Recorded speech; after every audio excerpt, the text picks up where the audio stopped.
As you might know, I recently visited Knoebles for the first time.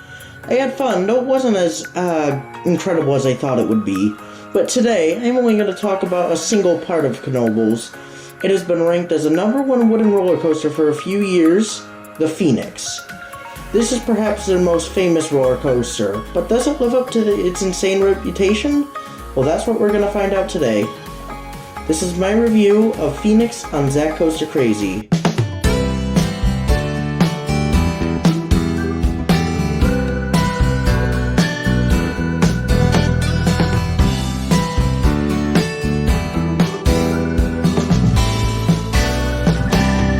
Now, before riding, here are a few notes. This ride is near the back of the park, so it is a decent walk to get there if riding it first, so you might want to hit up a few rides before doing it.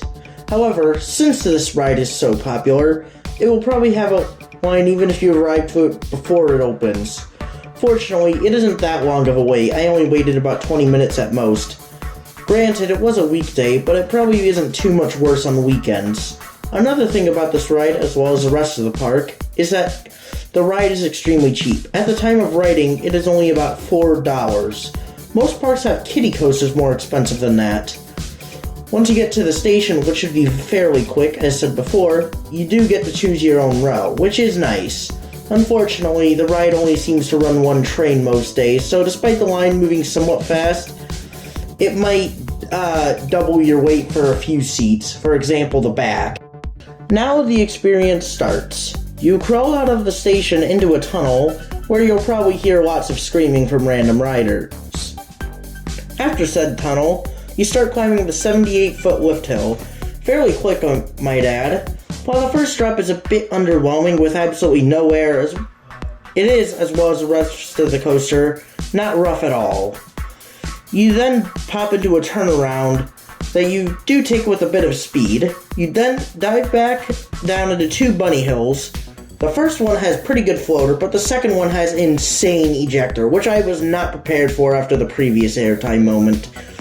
You then pop into another turnaround, also with some speed. After that, you drop down another decent-sized drop and then go up to the double up and double down. The double up didn't seem to give much air for me, but the double down once again has an even more insane ejector pop. So huge it actually hurt me for a bit on my first ride. You then rise into another turnaround. Noticing a pattern here? As you go through this, you go through the finale. 4 tiny bunny hills, each offering pretty good floater in my experience. You then pop into the brake run, which is curved for some reason, ending a surprisingly smoothish, great ride on Phoenix.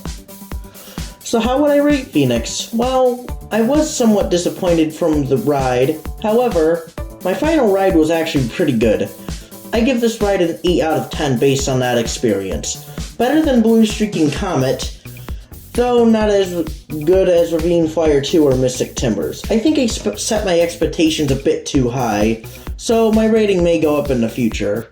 Anyway, that does it for this review. If you enjoyed, consider liking, commenting, and subscribing to help me with YouTube's algorithm. Also follow my Instagram. Anyway, I thank you guys for watching, and I will see you guys in the next one. Goodbye!